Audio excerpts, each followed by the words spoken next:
don't ever have your sim that is a level 1 cook touch that freaking stove, man. Telling you, don't let your sim touch that stove. Have them make a salad. You feel me? A fruit salad, a garden salad, some type of sushi roll.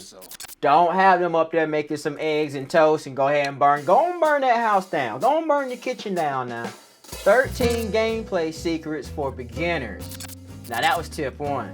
And speaking of salads, this leads us right into tip 2, which is feed your sim salads. That's right, because they do gain weight. And when they gain weight, they just keep on gaining. So this is a great way to lose a little bit of weight. And if you want your sims to maintain a little bit of weight, the best thing to do is to feed them something like a salad. And I'm telling you, with a combination of eating salad and getting your cardio on, I'm telling you, it's the best combination to make sure your sims lose a little bit of weight. Because you know, your sims might pick up some of that. What do us humans call it? That winter weight, right? So they do gain weight. So with the combination of that salad and them doing a little bit of cardio on that treadmill, going for that little joggy jog, oh yeah, it'll slim them down for sure.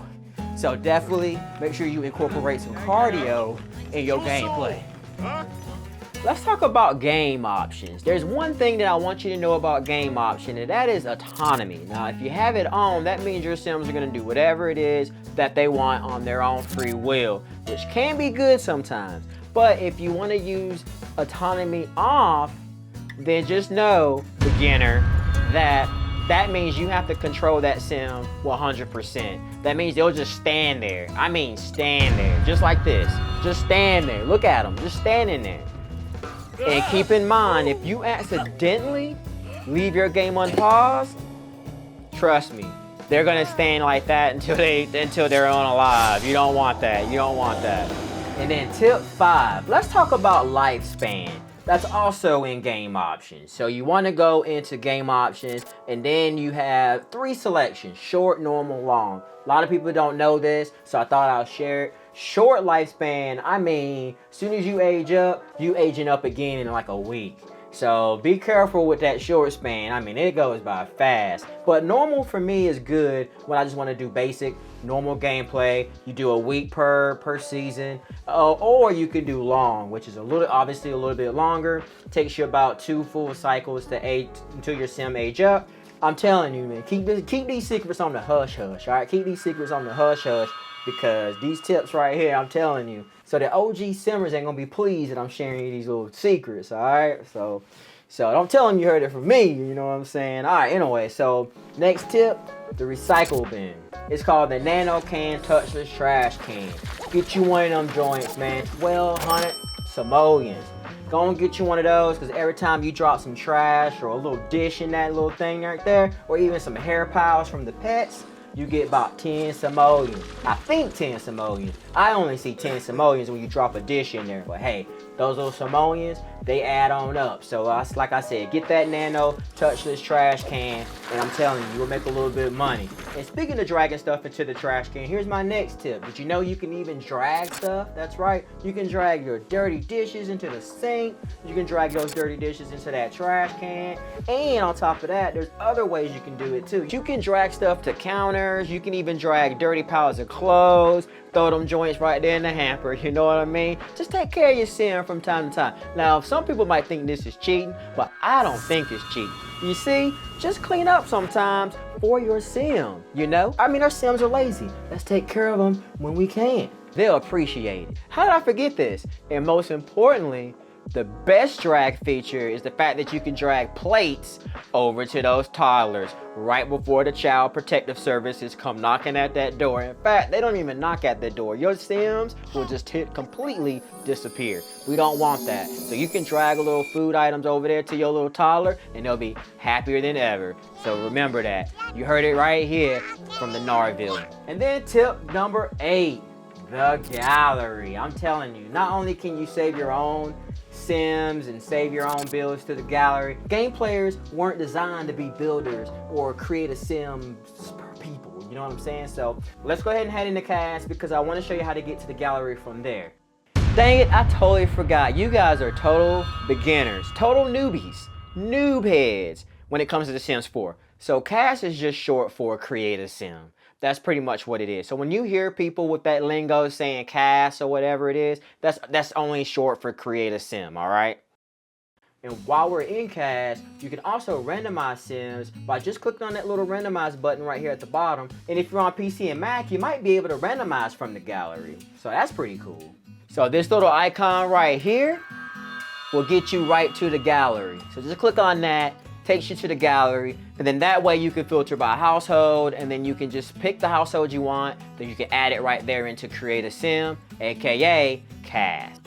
And you can do the same thing with lots. Just click on the lot you like, filter it out, whatever it is you want, add it to the lot, boom, there you go, new house. Don't even have to worry about it. Because let's just leave the building and the Create a Sims to the people that are good at that. You're a beginner. You probably don't know how to do all that yet. So just add that stuff. We're talking gameplay here. So go ahead and add one of those already made builds from the gallery to a lot and you all set. Because we all about gameplay. You see, 13 gameplay tips. We ain't talking about build or create a sim. Let's get back to it.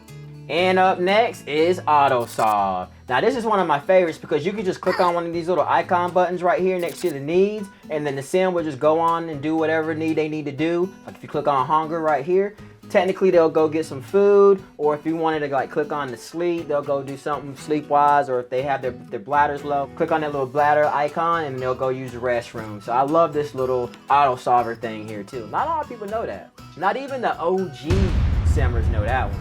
If you happen to be in build mode, I would say take a look at the lot trays right up here at the top icon right here. You got so many little icons that you can choose from, and a lot of these icons will actually impact your sim's moods, your sim's skills. Like if you have certain icons up here, it'll let you skill up faster, or if it's like a happy one or a sunny aspect and stuff like that, they'll gain certain skills faster, or their moods will be a little bit more happier and stuff like that. So play around with it.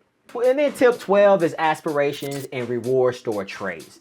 This is important because as you work towards your aspiration, a lot of times you would get some points that can go towards reward store points. And this kind of shapes your sim's personality a little bit if you want to add extra reward store traits. Like, I mean, being able to be a frugal sim, having rent cheaper, or having free services, or never needing to eat or go to sleep, and all that good stuff. Having reward store traits is a really cool way to shape your personalities of your sim. And last but not least, tip number 13, high chairs. Do not use high chairs. Beginners, you are not ready to use high chairs, okay? This is like the most difficulty level of playing the game. You do not need to be trying to put your toddlers in high chairs. Just do the thing that I told you in whatever tip it was to drag the food over to your toddler. You ain't ready to put your toddlers in high chairs, okay?